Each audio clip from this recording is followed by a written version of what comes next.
Hey, it's rig digging with Kyle Coverline here. A good friend of mine, Michael Broadwill, and his wife, Sandra Broadwill, they had this van build, and all three of us actually are board members with the Bluegrass Wildwater Association. And tonight, Michael gave a very cool presentation on van life and building vans.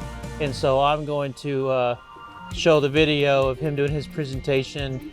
And I'm pretty knowledgeable on this stuff, but Sandra and Michael, I mean, they've got just countless days and hours and travel time. And Michael even lived full time in his van for quite a while and just has a lot of experience to speak from. So I hope you guys enjoy what Michael's got to say.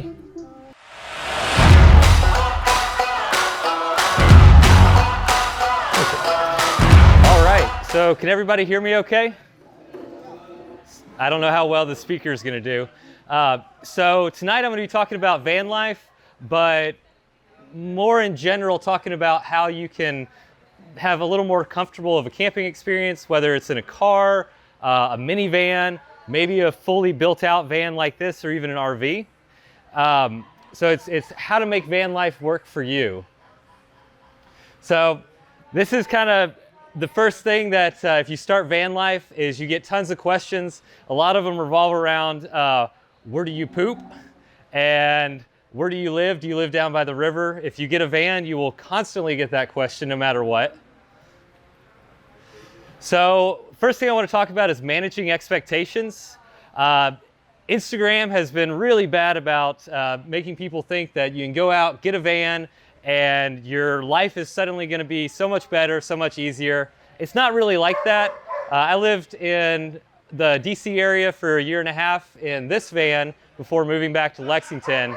And it's more of the same, but it's like all the problems you have with a house are now combined with all the problems you have with a car. If you're doing a custom build, something really good to remember is your build time when you're doing this planning. At least multiply your guests by 2, probably 3 or 4. So if you think it's going to take you a week, it's probably going to take you a month. Also, be realistic about your budgets and your needs. So a lot of people don't need the full-on brand new Sprinter van with the nicest solar panel system and the lithium batteries and the full build out.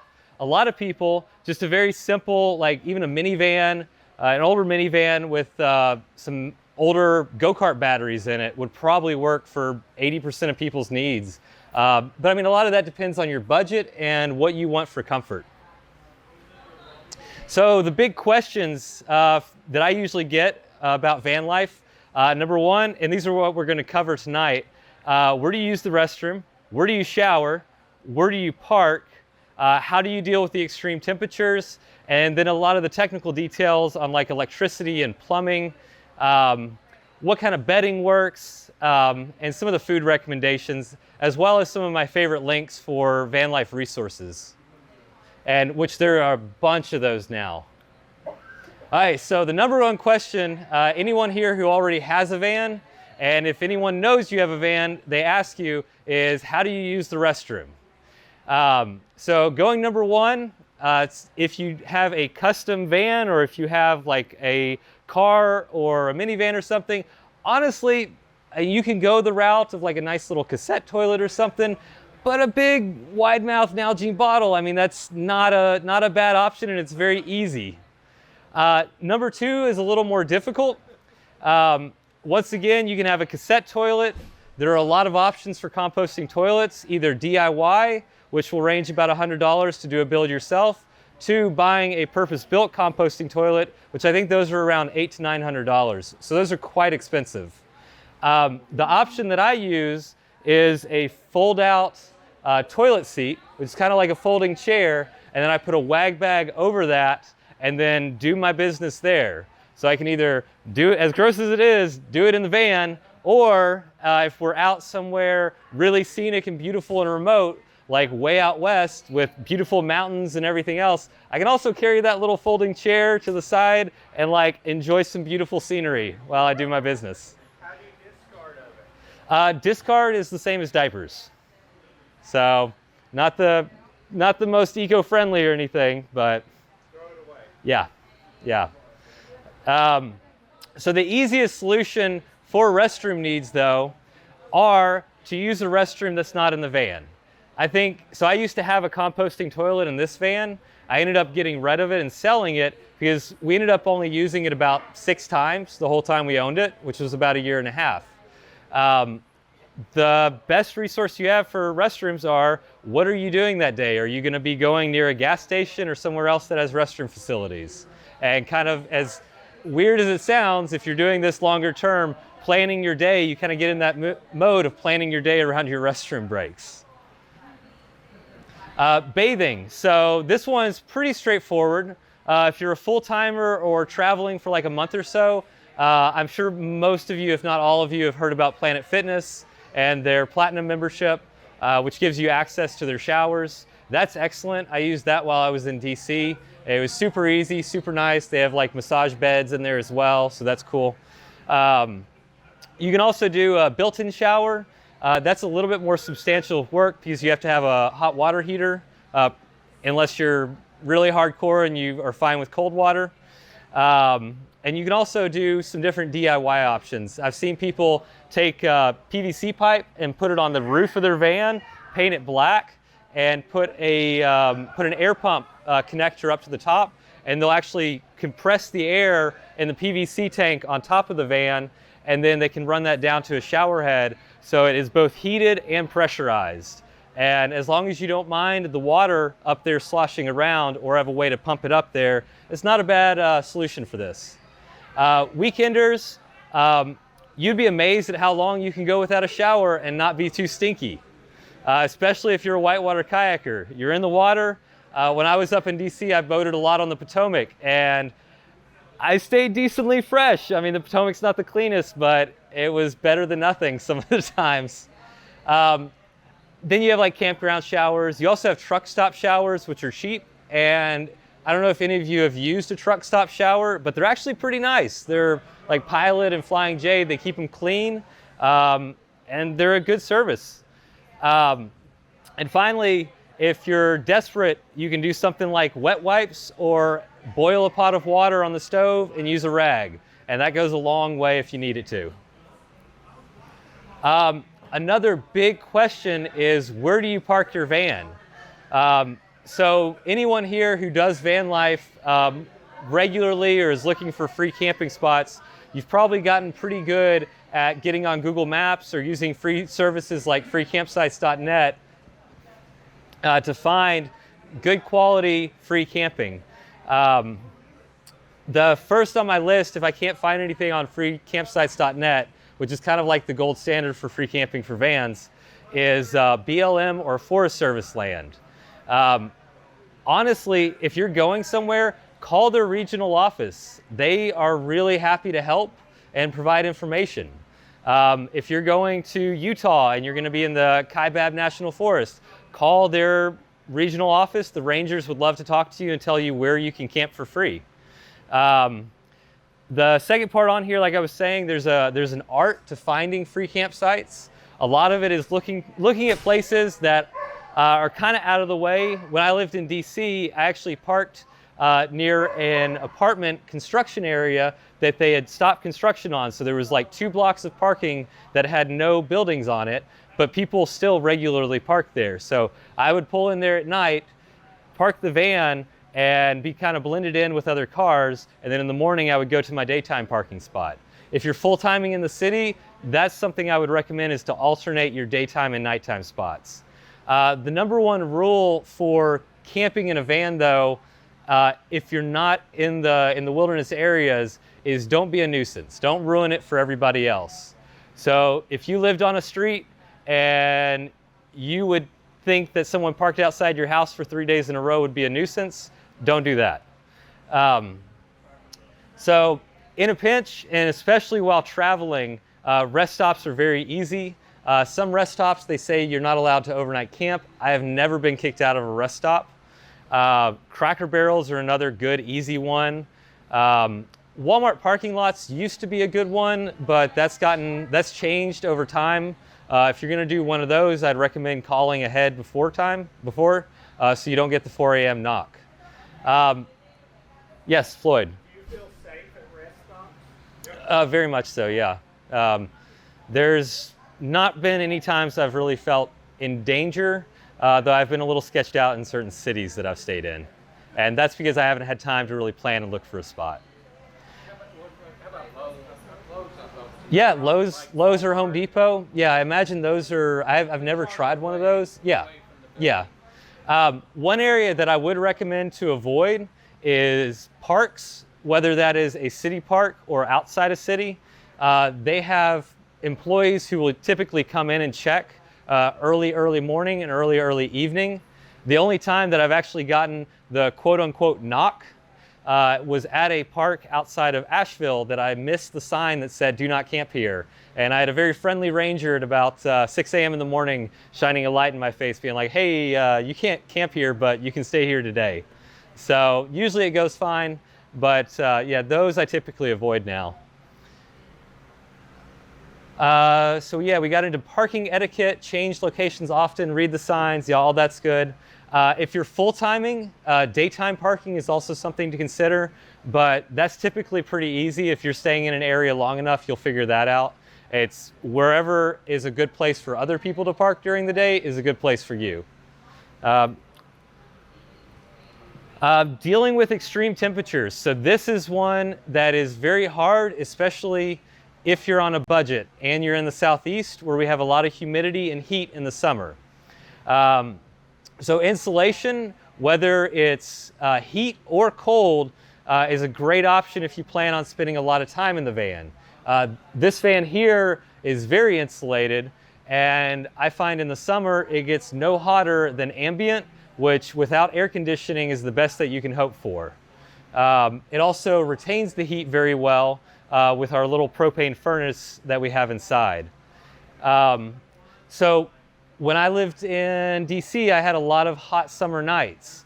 One of the biggest recommendations for anyone, whether you're in a car or a super souped up camper van, I would recommend if you're in a hot area is getting a small fan, small 12-volt fan or even battery powered that you can hang over top and blow air on you.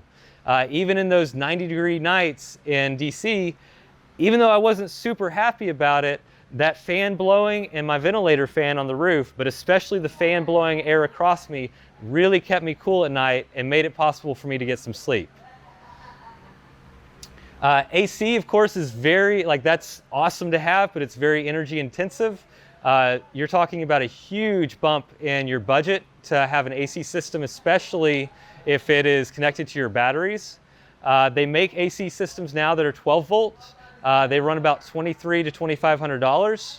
The lithium systems that you need to power those are going to run you, with the batteries and the charge controllers and all that, at least around $1,500, if not another $2,500, if you build on your own or you buy them pre-made. The best option for dealing with extreme heat is go somewhere that's air conditioned, or go take a walk wherever you are. Do something else that's not inside the van. Also, be extremely mindful of your animals. I know that kind of goes without saying, but they don't always deal with heat as well as we do because we have a really good heat exchange system with our sweating, so we can deal with stuff pretty well. Our little critters, not so much. Moving on to extreme cold, if you have the budget, I would highly recommend a furnace system. So this means your intake and exhaust in your heating system is actually outside the vehicle, and so it heats a heating element which then has hot air blown across and into the vehicle. So the Mr. Buddy heaters that are very popular and very affordable work great in a pinch, and they work great for a weekend rig, but they also introduce into your vehicle a ton of humidity. So my first van build, I used a Mr. Buddy, and anytime I turned it on, instantly my whole van interior in the winter would be covered in condensation. So that's the problem that you have with that. You need a lot more ventilation, and you need your windows cracked to at least run that. So yeah, we talked about the fuel furnaces. I have a propane furnace in mine. There are affordable options for these now if you're inclined to do a little bit of handyman work. And those are the Chinese diesel heaters. I think they run around 150 or so. You can have a separate tank on them that you fill with diesel fuel. How much? 130. Yeah. So they're very affordable. I've heard good things about them. A lot cheaper than the Dometic diesel heater. You could buy, I think, like 10 of those before you pay for the Dometic heater. Oh yeah, and last two items on here, electric heater. So this is your standard little plug into the wall. If you're somewhere that you have shore power, those work great, super easy. I actually, when this is parked at our house, I plug one of those and keep it on the minimum setting just to keep things from freezing. But the other option is heavy blankets and hot water in water bottles. Putting hot water in a water bottle when you go to sleep, I mean, that's been around forever and it works very well. One other thing I wanted to talk about with the cold is, so starting the night with a hot water bottle and starting the morning with hot tea or coffee definitely takes the edge off, especially if you can reach and turn on the coffee pot or turn on your furnace while you stay in bed. It makes it a lot easier. Electricity. So this is another one of those big question items that a lot of people have.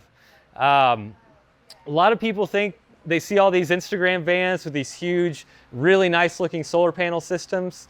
Like I said at the very beginning of the talk, I think 90%, if not more, of people don't need that. Usually when you're vacationing or you're weekending, or even if you're full timing, you're driving around enough that you can use a battery to battery charger or a relay system to charge your house batteries, your auxiliary batteries, and keep those powered sufficiently. So the one part that I would say if you do need solar panels is if you're going to be parked for a long time. So when I was living, I built this van basically to live in DC when I was up there. I knew I would be parked and stationary for 5 business days before I went to the mountains every weekend. So I needed something to keep my batteries charged. So I put in a solar panel system. If you don't, like I was saying, if you don't have that need, if you're a weekender, if you're traveling a lot, the best you can go with is a smart battery to battery charger. Those actually will take care of your batteries a lot better. They convert the amperage and the voltage and a power input to your batteries based on their charge level. That'll keep from damaging them and extend the life of those batteries. The cheaper option, which I think is around 50 or 60 bucks, is to use a relay that goes from your van battery to your house batteries. That will charge with whatever current the alternator is putting out, which is not always the best current for your house batteries. But it works. Like, it's not a bad system, especially if you're on a budget. Another option for power is a generator. I typically don't really like these because they're loud in campsites and loud in nature. But they do allow you, if you have a need for AC or something that's more power intensive, they do work, and there are some ones that are a little more quiet. As far as battery banks are concerned, the two big systems that you'll see out there are lead acid, which are like your AGMs or gel batteries, or your flooded lead acid. Flooded lead acid is the cheapest, but it requires you to put distilled water in it to keep up your electrolyte levels in there. So a little bit of maintenance, but they're a lot less expensive. The other type of lead acid batteries are AGMs, or like golf cart batteries. These are mid-range on the price, and they're pretty durable. And finally, to lithium, which has really come down in cost and is a lot more approachable in the past few years. You can get really nice lithium batteries from sources like Battle-Born batteries, and I know there's others out there. Or you can even do a DIY build if you're tech savvy and don't mind messing around with electronics.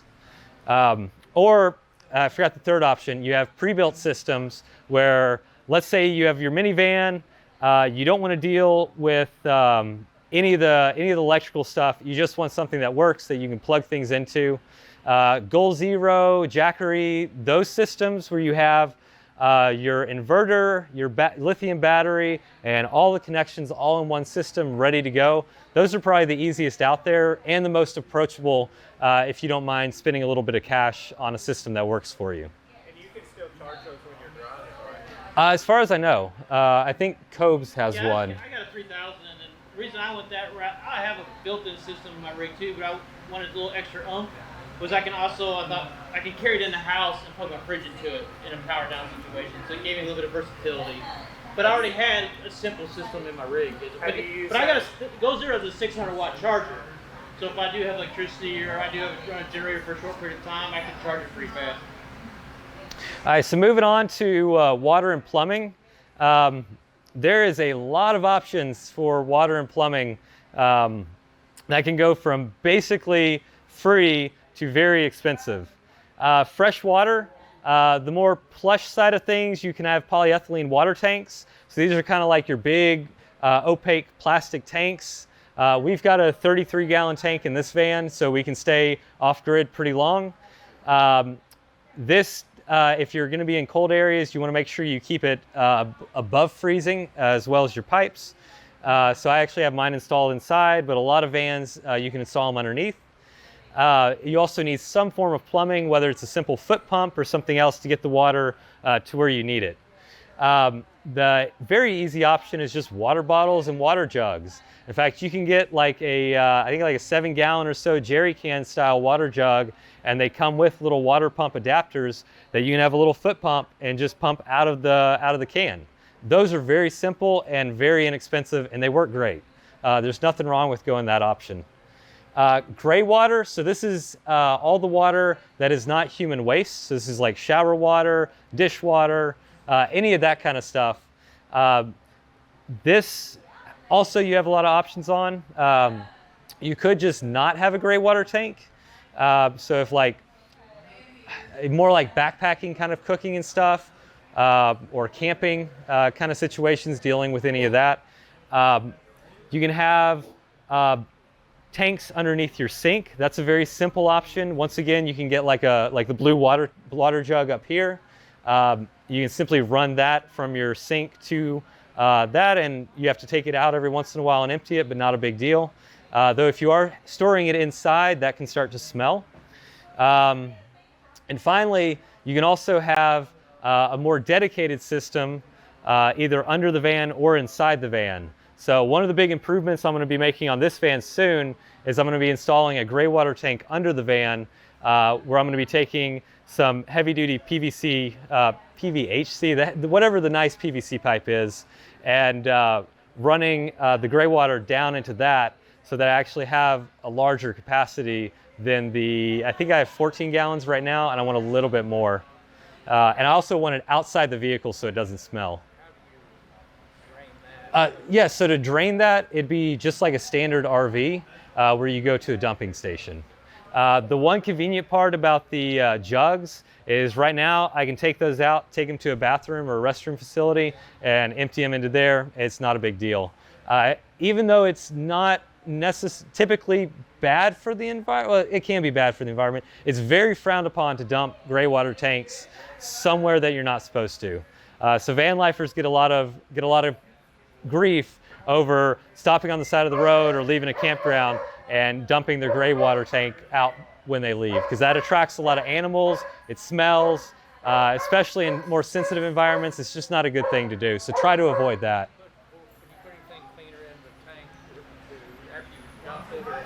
Yeah, so to keep the smell down and kind of keep it contained in there with the system I have right now, I use an enzyme that's specifically developed for gray water tanks. It's very cheap and it works pretty well.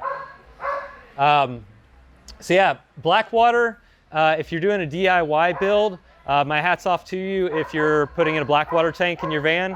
So this is all your human waste. I didn't want to deal with that, so I avoided it altogether. I have, like, at the top of the slides, have a totally separate bathroom system for those needs. But I'm sure there are resources online if you do want to endeavor to install a black water tank in your van. Yeah, and then getting water to your sink. I have a water pump that is pressure sensitive, so when I open the tap on my sink, the water pump starts and I get water. It's just like at home, though there's a small hum whenever I turn it on. And like I mentioned before, you can use little hand pumps, a lot of options for this. And honestly, it was pretty easy to install with the piping options that are available at any hardware store. So, oh, I'm having a brain fart. Small little diameter pipe for plumbing. PEX, yeah, thank you, PEX pipe. PEX pipe is great, super easy to work with. And especially with the little PEX pipe clamps, if you're doing any of the plumbing, I really believe anybody can do it and not have a not have a leaking system. So PEX pipe. And finally, on water conservation is huge if you're going to be off grid or don't want to be filling up your tanks all the time. So we don't have a shower in this van, so I don't have to deal with using a lot of water in a shower. But washing the dishes uses a ton of water. And that means you have to fill your freshwater tank up more often, and you have to empty your gray water tanks more often. The way everyone has their own techniques, but there is an art to washing dishes and using barely any water. I typically wash them all first, get them all clean, set them in a little pile, and put them back in the sink, dribble a little water over them, and then get all the soap off that way. And it amazes me how little water I can use and have my OCD self with clean dishes be satisfied that they are actually clean. But experiment, find out what works for you. Bedding and sleeping. This one's kind of all over the place. Once again, it's depending on how comfortable you want to be, how much money you want to put in. You can throw a sleeping bag and a ground pad or some foam in the back of a van and be totally fine, and there's nothing wrong with that. You can also buy nice bedding. A lot of people use foam. I personally like a organic cotton futon mattress that I custom built for this vehicle, and it's super comfy. It doesn't smell like chemicals, and it really wasn't that expensive to order and build. And that I would just recommend looking online. And when I say futon, it's basically just a big mattress that is comfy.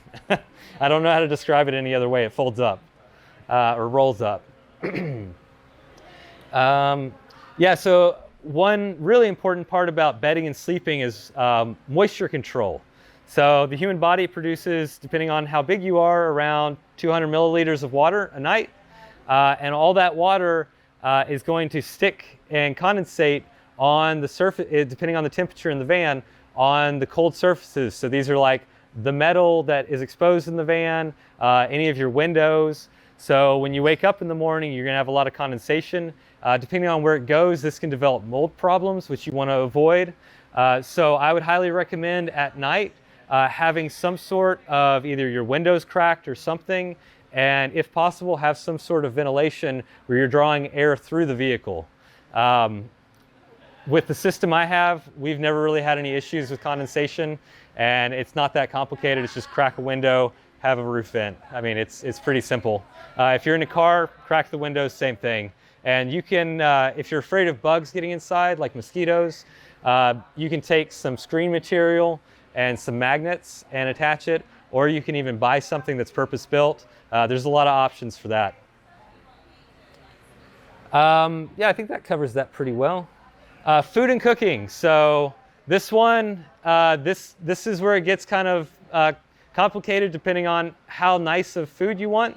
Once again, it can be backpacking rules, so it's all your backpacking food or stuff you would eat camping normally. You really want to keep in mind if you have limited cooler space or limited fridge space to have stuff that is mostly dry until you cook it. So pasta, beans, couscous is real good. Items, fresh fruit and veggies, those are all really good items. Onions, potatoes, that kind of stuff. One way to keep food cool if you do want to refrigerated stuff is a cooler with ice. You can spend a whole bunch of money, not very much money on those. You do have to make sure you empty it out or you're going to have a cooler full of water and a bunch of soggy food. If you want to get really deluxe, you can also get a 12-volt fridge. These are expensive. They range around, I think, $800 to $1,500, depending on who you're buying it from. I will say the Engel fridge that I have in this van is my favorite item that I've bought the entire time I've owned this van, more than anything else. It's super easy. It sips just a little bit of electricity, so I don't have a high power demand, and it is really convenient having an actual refrigerator in my vehicle that I can either cool drinks, cool water, or have fresh meat and stuff in. So an older option, propane fridges. A lot of RVs have this. You do have to have level ground for these, so if you're adventuring around, I really wouldn't recommend a propane fridge, though they do have propane electric hybrids. Stove, so cooking. Once again, you can either do backpacking stuff or you can put in a really nice range or oven. I have a 2-burner range in my van. I really like it. It kind of feels homey to have something that resembles an at-home cooktop. Works really well. There's not too much to say. It's cooking on a stovetop. As far as ovens go, there are a few oven options that do use propane. And I should mention mine is a propane stovetop.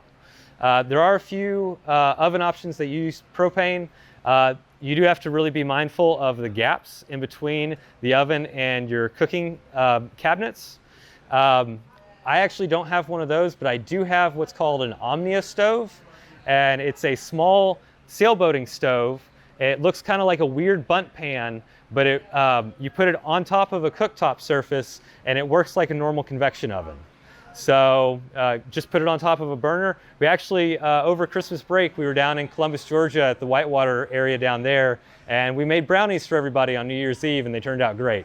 So Omnia stove is one that I'd recommend if you do want to bake stuff or do like roasted veggies or something. There are options for electric cooktops. So these are like your induction cooktops.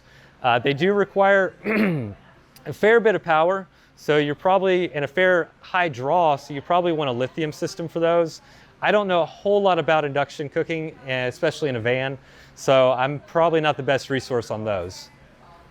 And probably the most important part about cooking, a fire extinguisher and smoke detectors. Do not cook in your vehicle without one of these, and I would probably add a carbon monoxide detector on that as well. This stuff, like the most horrifying thing for van life is a fire in the vehicle. That is my biggest fear more than anything else, more than strangers breaking in, more than a wreck on the highway or something, is a fire in the vehicle. Smoke detector, fire extinguishers. I actually have 3 fire extinguishers in this van. I have 1 in my kitchen and 2 in the back. I've used one of them once, but thankfully it was not on my vehicle. It was on a, short aside, a car had flipped on the highway and was on fire at 2 a.m. So there went one of my fire extinguishers, but they're great to have on you. And they're really great if something goes wrong because they work fast. Extras, so getting to the end of the talk here. So this is kind of like if you have some money to spend or you have some specific needs, these are kind of some of the items you can pick up. Traction boards, if you're going off-road, are the minimum if you're kind of worried about the traction and you're going to be way out in the boonies that I would recommend. They work really, really well. I would recommend watching a video or 2 on how to best use them, but they can really get you out of sticky situations, especially if you have stock tires on your vehicle. Max Trax is kind of the premium brand for traction boards. They're very expensive, I think, for what they are. They're about $300 for 2 of the traction boards, but X-Bull is the more budget brand that seems to get good reviews. That's what I have, and I have used them.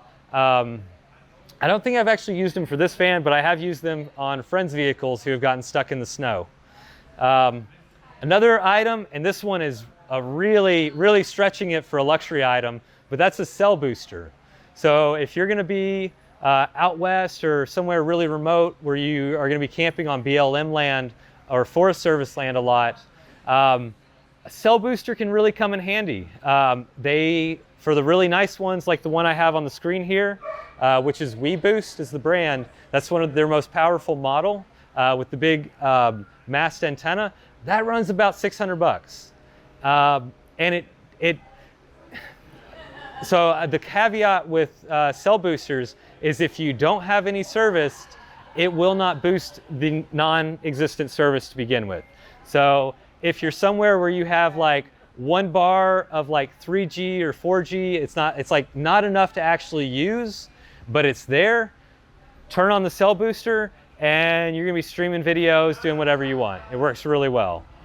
If you're somewhere that has like H or something else and you do have some service, it'll still work for you, but don't expect a bunch. If you're way out in the middle of nowhere and you have no service, you can maybe get some signal, but it's very hit or miss. I will say with our vehicle, so cell towers are they're basically line of sight reception. So the higher up you can get your antenna, that's why like standing on top of the hill works for your cell phones. So like when we're way out in the middle of nowhere and have like just a little bit of service, or we want to see if there's something out there, I raise up that 3-foot mast that I have our antenna on here on the side of the van. And there's been places where we have had no service on our phones at ground level, and then we actually end up getting 4G service with the antenna. So it does come in handy, but really watch your expectations with cell phone boosters because they're very expensive and a lot of people get disappointed with the mediocre results they have. Something I've been testing lately is, you heard of Skyroam? Is that a satellite based? No, it's basically a mobile hotspot that is not tied to any particular carrier. So you buy data like in chunks of 20 gigabytes. Okay. It never expires. And then when you turn it on, it searches 120 networks for the. So it works for like, you wouldn't want to use. It's expensive. So 20 gigabytes is $180. But when you need it as a backup. Yeah. And you said Skyroam? Skyroam. Okay. I think they call their devices Solus, but it literally you can use it worldwide. It'll look for. It's very expensive, but if you want like a device that's sitting in the cabinet for that case. Yeah. Like I want to check the weather. If there's any, like you said, if there is cell service, it will find it. Nice. Yeah, and I mean, there are other options popping up. I know Starlink or whatever the SpaceX stuff is, maybe that's going to come online in a few years. I don't know. That's an awesome option. I think it's going to revolutionize working remotely in vans and otherwise in other places. But yeah, so like when we're way out in the middle of nowhere, we need to get on our computers or we just want to watch a movie or something, we'll usually, and we really need signal, we'll throw up the mast antenna, turn on our cell booster, and tether from our phones. And that's worked really, really well for us. Another little splurge item is a fire pit. So if you're in an area where you're on grass or something, you don't want to damage the ground below, you can get a nice little portable fire pit. We have a Snow Peak, which is super premium, but it's really nice because it folds flat and we can put it on our bicycles and take it bike packing. Yeah, I mean, a lot of these other extra items are just creature comforts. What's nice when you go camping? Like, so you can get an awning, you can get like a nice ARB awning, or you can do like we did and have a DIY awning, which is just a tarp and some very nice sturdy collapsible poles. That works great, keeps the rain off. Nice camp chairs, little collapsible tables. Those sort of creature comforts make a big difference when you're out there. So van life resources. These are my two favorite and what I would recommend to anybody who's looking to get into van life, regardless of your budget. The first one is Far Out Ride. They're kind of my van life Bible. They have incredibly detailed and quality write-ups on all of the systems that you could want to do with a van or van, like minivan living or car living. They're an extremely nice reference. The other one is Nomad Home, spelled like gnome. So they're a little more budget or mid-range on the DIY stuff. They have a lot more options if you're trying to do this out of a car or out of a minivan. There's also some really great Facebook van life groups, but it is Facebook, so who knows what you're going to get on there as far as recommendations. You may get some terrible recommendations, or you may get really nice people who are trying to help you out. And then Google and YouTube are great resources. Really, before you trust anybody for doing things like electrical and plumbing though, definitely kind of have a critical eye when you're looking at their work to make sure it's not something that's going to burn your van up or flood it or something. But there are a lot of really good van resources all over the internet. And here's some build photos from when we built this van. If you guys have any questions, feel free to ask now, or you're welcome to jump in the van and kind of poke around. Feel free to open any of the drawers and just have a look. Any questions? Yes. Ballpark figure of cost for the van and cost for the build. So cost for the van and cost for the build. What kind of build for what purpose? And all right, so for this vehicle, I bought this van brand new in 2017 for $33,000, and we've put about 10 to 15,000 into upgrades. So expensive, but not super crazy. But you can do it a lot cheaper. You can get vehicles a lot cheaper, and you can do builds on really minimal budgets. But what would this van cost you to Oh God, yeah. Yeah. I sell RVs as commercial vehicles for a living. I couldn't tell you. It's whatever they want. I mean, it's nuts right now. I mean, RVs, Your base van, this base van is probably costing about $40,000. if not, I mean, Yeah. Ford, for example, is selling trucks right now, 4,000 to 5,000 over MSRP, just because supply and demand is so crazy right now.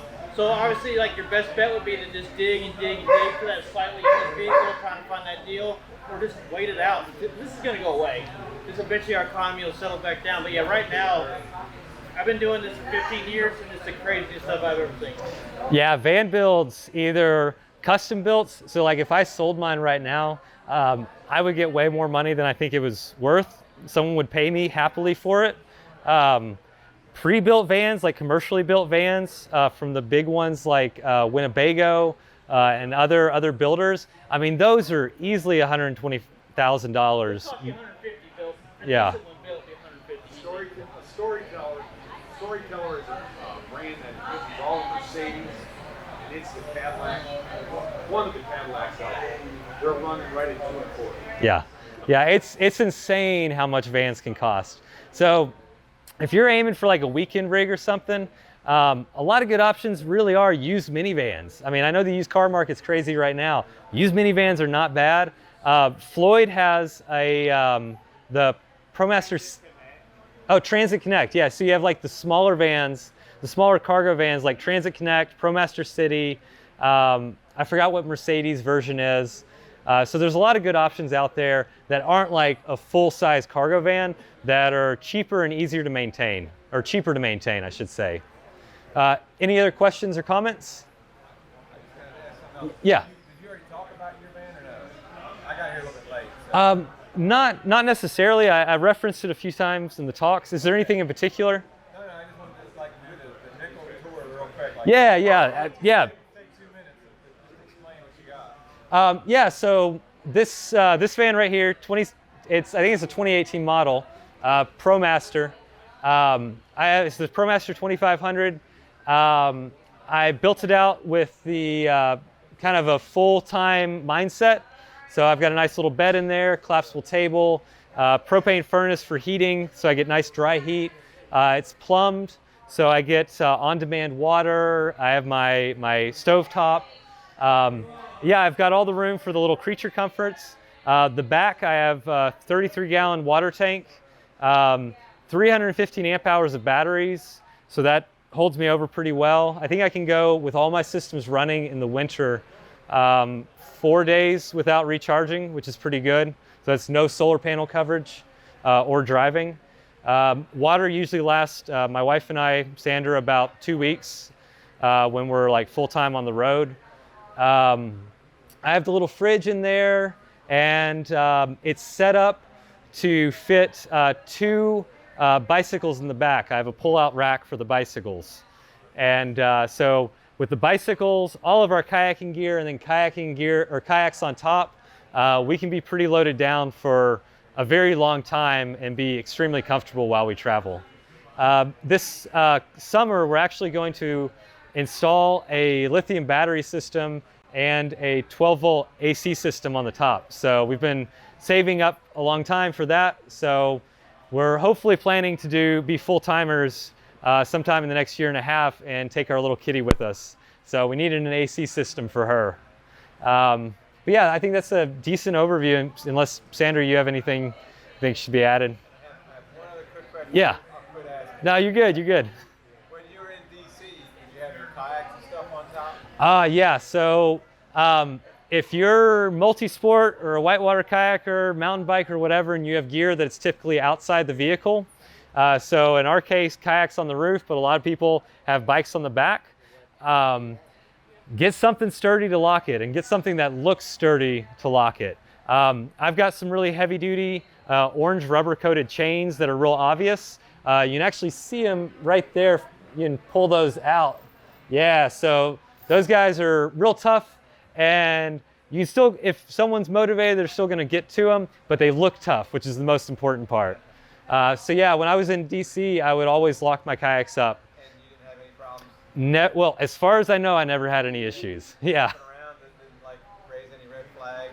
No, I don't think anybody ever messed with them, but if they did, they. Like while you were sleeping in the van, so no one. No, actually, I mean, knock on wood, I've had a very good experience van lifing the entire time I've owned the vehicle. I've only gotten the knock once to move on somewhere, and I've not, like I said, knock on wood, not had any crazy people or anything or weird experiences out in the wilderness. You gotta remember, most thieves are lazy. Yeah. This means they have to work. That's definitely the mindset. People don't want to work to steal your stuff, but if it's there and easy, keep people honest, I think is the name of the game there. So yeah, if no other questions, that's the end of the talk tonight, but feel free to poke around as much as you want in there. And Sandra and I both are happy to answer. Sandra, raise your hand. Any of the questions you have about the build out. So thank you very much.